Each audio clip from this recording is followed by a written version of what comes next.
Hey guys, how's it going? This is Natnator, and welcome back to a new Creepypasta reading. This story is once again a very different story to the usual Creepypasta. It might not be to all of your tastes, but I hope you enjoy it nonetheless. It is titled, Time Heals All Wounds. Now as always, turn out the lights, get comfortable, and let the story begin.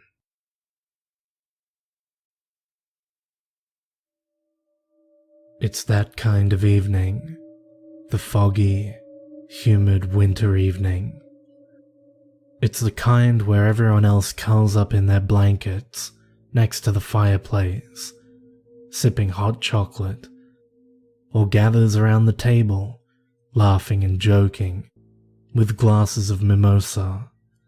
Except for me. This evening, for some reason, I need to be alone. The only sounds I hear are my own footsteps, plodding slowly, one after the other, through the slushy mixture of snow and mud, as well as the constant, irregular pitter-patter of water droplets falling from the tree branches. Other than that, the air seems utterly still, silent, and dismally cold. I try to make believe that I'm really out in the middle of nowhere. After all, everything is very peaceful here, and if I focus hard enough, I can actually imagine that the nearest shred of civilization is hundreds of miles away. All I can see are the dark looming silhouettes of the barren trees against a grey, overcast sky. This weather is normal for a December evening, and yet somehow there's something special about it today. It seems to draw me in, welcome me, comfort me, almost as though I'm an old friend. My mind begins to wander after a while, pondering this empty, somewhat dejected feeling I've been having all day. This isn't the first day either. I've been feeling that way pretty consistently as of late. But the strange thing is, I can't quite figure out why. Is it just a seasonal thing? Could the weather be affecting my mood? Could this be what I think it might be? Or is it all just in my head? My mind travels back home for a second, stopping to consider those kids back in high school who used their mouths, their iPhones, their fancy laptops, and their outfits of retina-damaging colors to tell the world that their lives were Shakespearean tragedies in the making. Maybe I'm just like them, I think. Kidding myself, desperate for attention.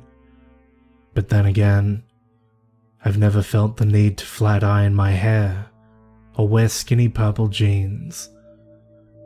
After meandering onto the subject of the little cousin I miss so dearly, and finally to the little brother I sometimes wish I had, my mind drifts gently back to the present, and when it does, it notices something rather peculiar. I found myself standing near the edge of a rather large lake. In the distance, through somewhat thick layers of fog, I can make out the opposite shoreline, covered densely with barren, lifeless woods. Directly in front of me, a small piece of wet, muddy land extends outwards into a small peninsula.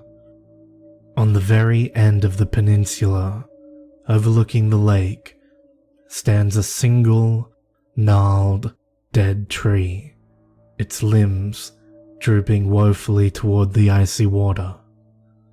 It strikes me as a monument of sorts, a commemoration placed there by nature to honor something tragic, sad, eerie. Slowly, a new feeling begins to seep into my skin, quite unlike the cold or the humidity. This place definitely has a dark, desolate aura, and yet somehow there is also a sense of mystery to it. More and more, I can imagine that something important happened here that has long since been forgotten about. For a long time, I stand there, allowing the right half of my brain to amuse itself once again. What could have happened here? What is the meaning of all this? It's all very gloomy, dark, cold, sad. And somehow, it all seems vaguely... His eyes snap open.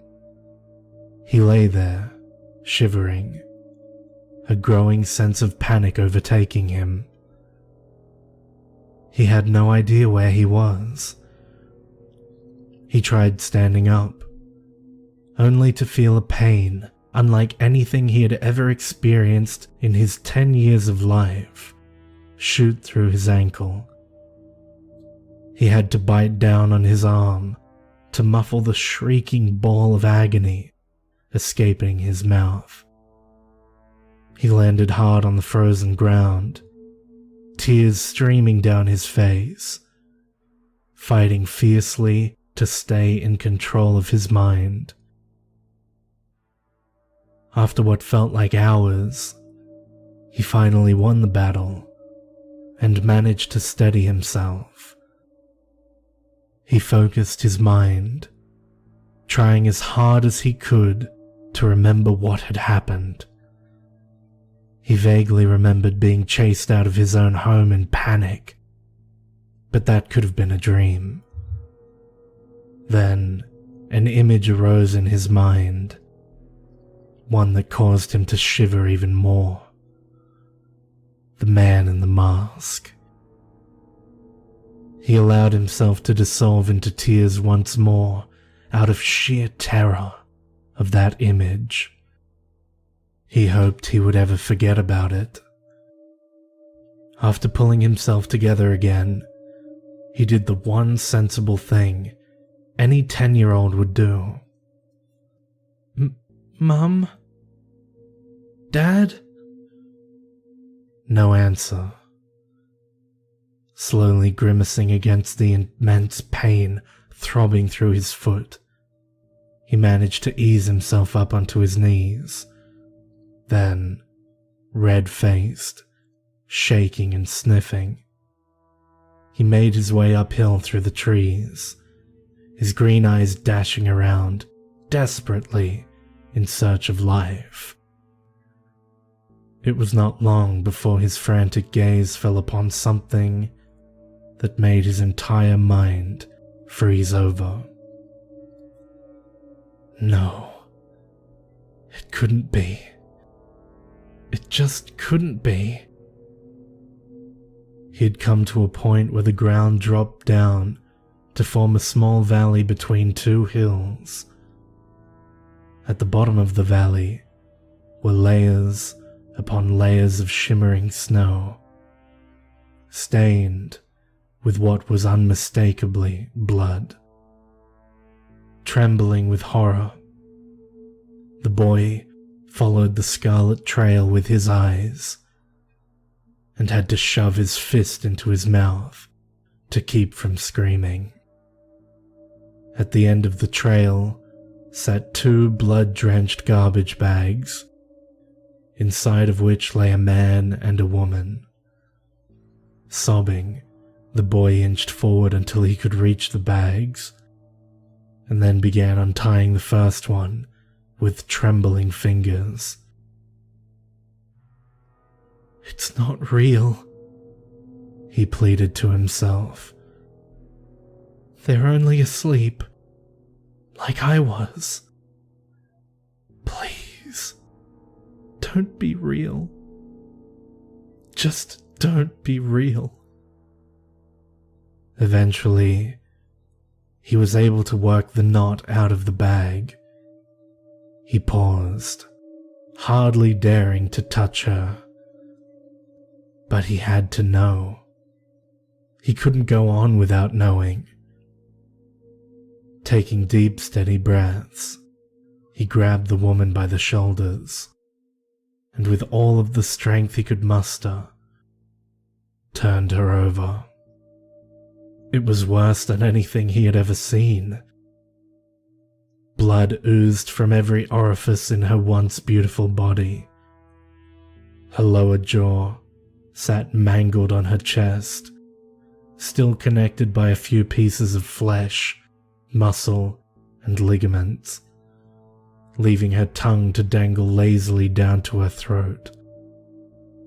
It was a few moments before the boy realized that the shriek of horror he heard was his own. The world swayed in front of him, and he vomited on the ground next to him. He closed his eyes tight, unwilling to look back into the contorted, eyeless face of his mother. At this point, he no longer cared about pain. He wanted to get as far away from this nightmare as quickly as possible. He hobbled up and began running. Every other step was the equivalent of torture, but he didn't care. He had to keep running. His sanity depended on it. He ran for what could have been several days before his ankle finally gave way with a sickening lurch of pain, and the boy collapsed onto the ground, exhausted and freezing cold. Through all of his mental anguish, he noticed that he had come upon a clearing in the trees. Through the fog, he could make out a single dead tree, and beyond it, a large frozen lake. He had no idea what to do next. He could no longer run, much less move. He decided his only hope was to scream for help, and keep screaming, hoping that someone might hear. Is anyone here? Please help me. It wasn't until he had shouted it that he realized the possibly fatal mistake he had just made. A new idea crept into his head, a terrifying idea, and a very real idea. He's still out here somewhere. The moment that thought crossed his mind, he heard it. Footsteps marching his way. The boy buried his face into his arms. He couldn't watch. This is it, he thought. This is the end. It's okay, though, he thought to himself, as tears once more trickled down his face. I'll be playing with Mum and Dad soon. They'll be waiting for me. But will it hurt to die?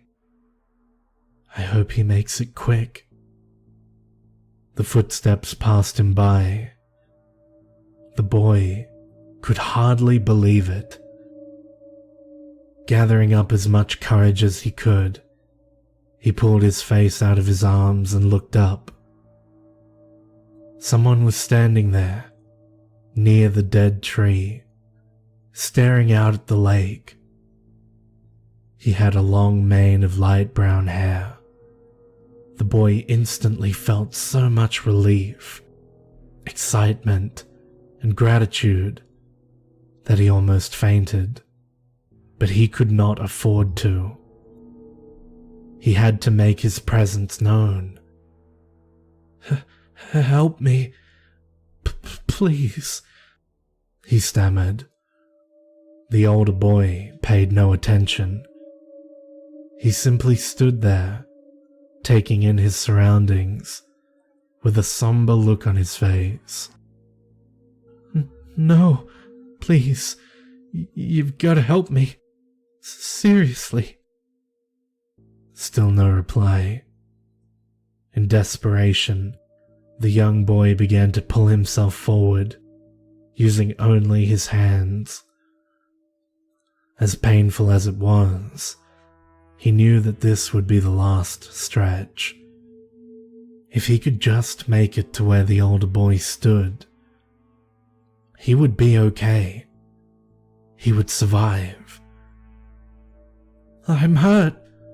I'm bleeding," he shrieked. "Please."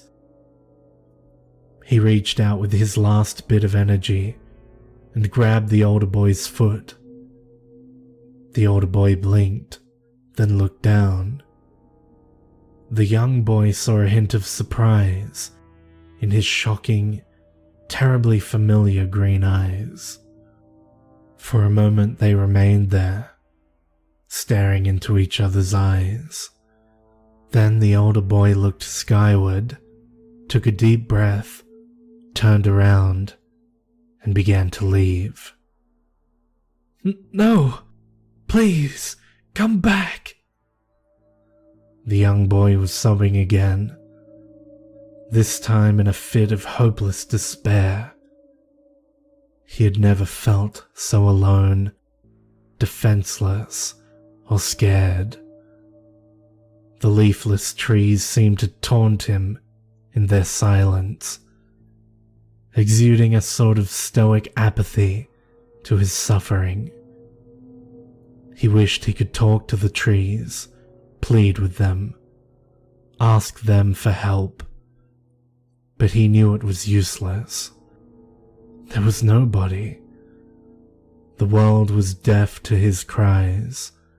He was utterly alone. Familiar. A light breeze begins to blow, shaking me out of my reverie. I notice the temperature has dropped significantly. I look up, shaking the long mane of hair out of my face. Thicker clouds are moving in. I expect it'll be tap. Something just touched my foot. I know I felt it. I look down, scanning the ground with my eyes, searching for what might have... Tap. This one hit my shoulder. I look upward, only to get hit dead center by a freezing cold drop of water.